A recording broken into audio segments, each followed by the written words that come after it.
What if the greatest saints who ever lived are completely unknown, their names forgotten by everyone except God, yet their holiness brighter than any star? How did the Church decide to honor millions of forgotten holy men and women with a single feast more important than most individual saints' days? Why does this ancient feast, celebrating people you've never heard of, matter more today than ever, in a world obsessed with fame and recognition? This is the story of All Saints' Day. The feast that proves holiness isn't about being remembered by the world, but about being known by God. For those feeling invisible, ordinary, forgotten, this feast proclaims that hidden saints outnumber famous ones, and God is keeping track even when no one else is. If you've ever wondered whether your life matters, whether quiet faithfulness counts, whether anyone notices your daily struggles to love well, let this ancient celebration answer with a resounding yes. And could hidden holiness still change history? Long before fame or followers, the first believers faced a world that tried to erase their names and answered with faith. Join us as we trace the origins of a feast born from too many martyrs to count. Hit like and subscribe for more untold journeys of faith and endurance.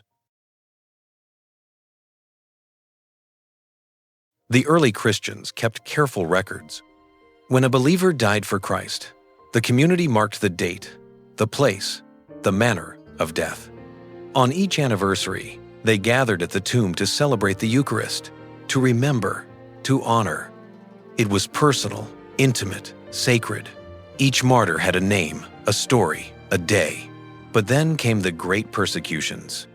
Under Diocletian, under Nero, under countless local governors hungry for blood, Christians died not in ones or twos, but in hundreds. In the arenas of Rome, in the prisons of North Africa, in the fields of Asia Minor, they fell like wheat before the scythe. The Church tried to keep count, but the numbers overwhelmed them. Entire communities were wiped out in a single day. Mass graves where bodies lay nameless. Records destroyed in the very fires meant to erase Christianity from the earth. In the 4th century, the Syrian Church faced an impossible problem. There were simply too many martyrs. The calendar couldn't hold them all. How do you commemorate 10,000 deaths when there are only 365 days? How do you honor those whose names were never written down, whose final prayers were heard only by God and the executioners who killed them? The solution was radical. Create a single feast day for all martyrs, known and unknown, famous and forgotten, named and nameless. Let one celebration hold the entire chorus of witnesses. It was an admission of human limitation and a proclamation of divine knowledge. We cannot count them, the Church said, but God knows each one. Yet even this wasn't enough. What about those who died not by sword but by sanctity? The virgins who lived in purity, the confessors who suffered without dying, the faithful mothers and fathers who raised children in holiness? What about those who fought invisible battles against temptation and won victories seen only by angels? Did heaven not celebrate them too? The realization dawned slowly, like light filling a darkened room. The Church didn't just need a feast for martyrs. It needed a feast for all saints, for every soul who had reached paradise, by whatever path God had led them there. The Pantheon stood in the heart of Rome, a temple to all gods. Its name said everything. Pan, meaning all, Theon, meaning gods. For centuries, Romans had worshipped there. Its great dome open to the sky, to the heavens, to whatever forces they believed controlled their fate. By the 7th century, the empire had crumbled, but the building remained. Pope Boniface IV looked at this monument to false gods and saw an opportunity. In the years 609, or perhaps 610, the records are uncertain, he approached the emperor and asked for a gift: the Pantheon itself. The emperor agreed. The Pope consecrated it as a Christian church, dedicating it to Saint Mary and all martyrs. The symbolism was staggering. Where pagans had honored imaginary deities, Christians would now honor real witnesses. Where false gods had received empty praise, true saints would receive genuine veneration. The act was both practical and prophetic. Practical because Christianity needed spaces of worship. prophetic because it declared that the age of idols had passed and the age of authentic holiness had begun. 28 cartloads of martyrs' relics were brought from the catacombs and placed beneath the altar. Bones that had lain in darkness were brought into light. Names whispered in underground passages were proclaimed beneath the greatest dome in Rome. The feast was set for May 13th, and the celebration began, but this was only the beginning. In the year 731, Pope Gregory III dedicated a chapel in St. Peter's Basilica to all saints, not just martyrs, but all the blessed in heaven. And he chose a new date, November 1st. The reasons were multiple. Irish missionaries had brought their customs to Rome, and November held significance in Celtic tradition. The harvest season was coming to a close, a time of thanksgiving and reflection. The liturgical calendar needed balance. In the year 835, Pope Gregory IV made it official. November 1st would be a universal feast throughout the Western Church, All Saints' Day. The vigil, the night before, became known as All Hallows' Eve, a name that would eventually transform into Halloween, a shadow that now threatens to obscure the light it was meant to introduce. The theology was clarified, the feast established, and the date fixed. From a practical solution to administrative overload, a profound doctrine had emerged. The communion of saints, the belief that all the blessed in heaven form one great family, united with those still on earth, praying for us, interceding for us, showing us the way home. The feast was established. But who, exactly, was the Church honoring? Open any book of saints, and you'll find them. Peter, who denied Christ 3 times and became the rock of the Church. Paul, who persecuted Christians and became Christianity's greatest missionary. Francis, Teresa of Avila, Joan of Arc, and Thomas Aquinas. These are the famous ones, the canonized. The ones with feast days of their own, basilicas bearing their names, religious orders following their rules. The Catholic Church has officially canonized thousands of saints over 2 millennia. Their stories fill libraries. Their lives inspire millions. But Revelation 7-9 speaks of a great multitude that no one could number, from every nation, from all tribes and peoples and languages. The math is humbling. If the famous saints number in the thousands, and the multitude is innumerable, then the unknown vastly outnumber the known.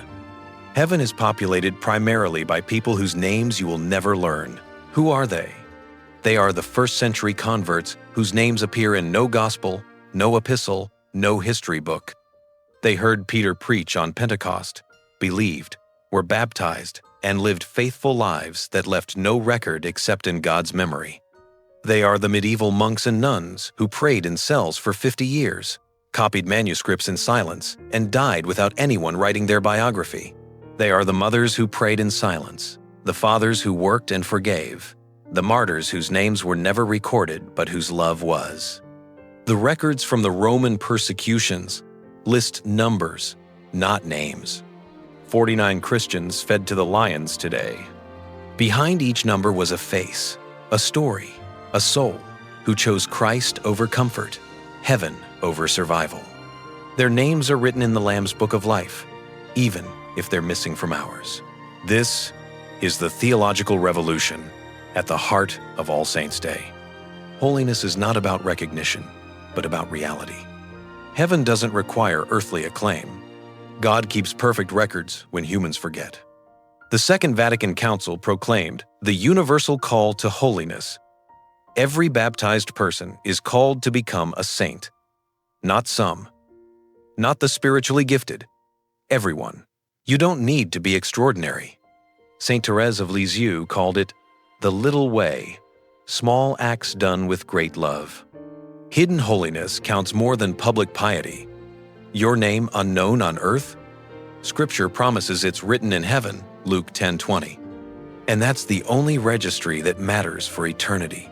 The Church had named them. Now it had to show what their example means for us, those still on the journey.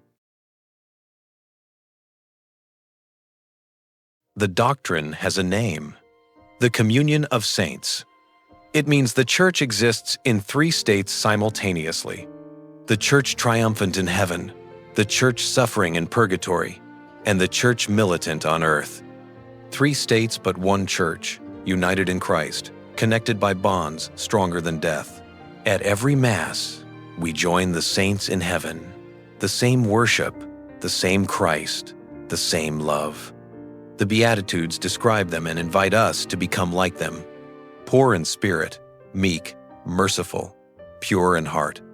The gap between what they were and what we are is filled by grace, God's power working in our weakness, transforming us slowly from who we are into who we're meant to be.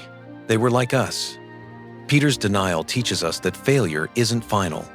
Paul's conversion reminds us that no past is too dark for grace to illumine. Augustine's Confessions reveal a man who spent his youth in immorality before finding God. They were sinners who became saints, not perfect people who maintained perfection. The path from sin to sanctity is the path they walked, stumbling, falling, rising, continuing. Why does the church celebrate this feast rather than fast? Because it's a victory celebration. Their joy is complete. They've reached the goal. They're safe. The battle is over, and they've won.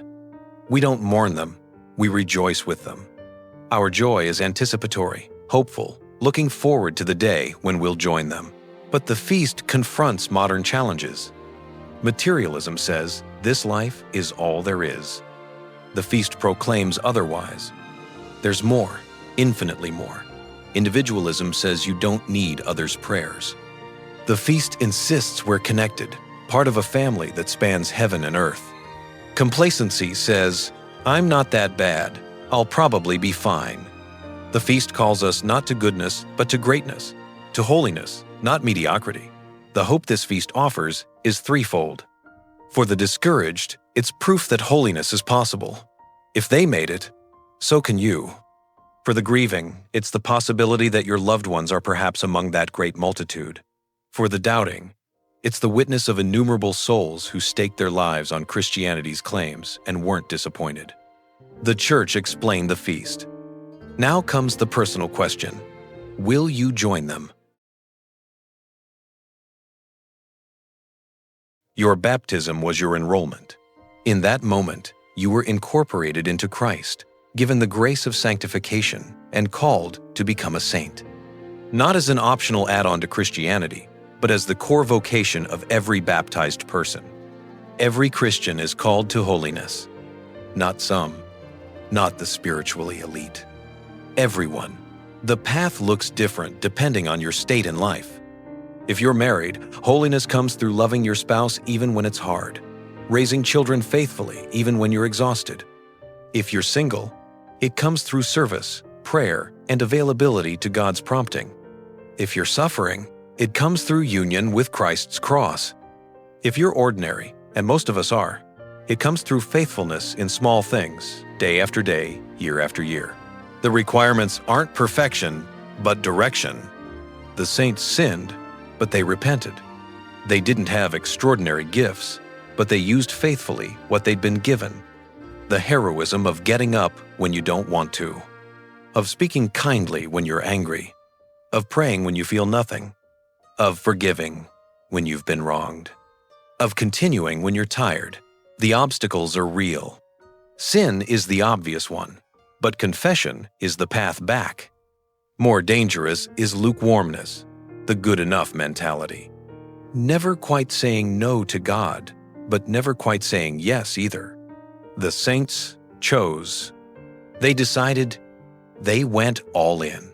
Starting today is simpler than you think. Prayer, the daily conversation with God. Sacraments, regular Eucharist, frequent confession. Charity, concrete acts of love for actual people. Sacrifice, small mortifications offered with love. The litmus test is simple. Are you growing in love of God and neighbor? Are you decreasing in selfishness, sin, and pride? If yes, you're on the path. If you're spiritually stagnant, recommit. The race isn't over until you're dead. every day alive is another chance to run toward the finish line. Will your name be spoken on some future All Saints' Day? Not necessarily by the church on earth. Canonization is rare. But will your name be spoken by angels in heaven? Will you be part of that great multitude John saw in his vision? All Saints' Day is the Church's oldest feast honoring the Christian dead. It celebrates both known saints and unknown ones, famous and forgotten. It proclaims that you don't need fame to be holy, that holiness is possible in every circumstance, that your life matters even when no one seems to notice. Heaven is real, populated, waiting, and you're invited. You don't need to be extraordinary. You need faithfulness, getting up each day and trying again. You need love, seeking God's will, and your neighbor's good. You need hope, believing that grace is stronger than sin and that heaven is worth everything. Picture John's vision one more time. That great multitude from every nation, race, and language standing before God's throne. Some are wearing crowns that history books mentioned. Most wearing crowns that no human has ever recorded. All singing the same song. All washed in the same blood. All welcomed by the same Lord who knows each name, each story, each struggle, each victory. The question isn't whether there's room. God's mercy is infinite, heaven is vast, and the invitation goes to everyone. The question is, will you be there? Will your name be written in heaven's book? All Saints' Day is heaven's invitation, whispered once a year, but meant for every day. Say yes.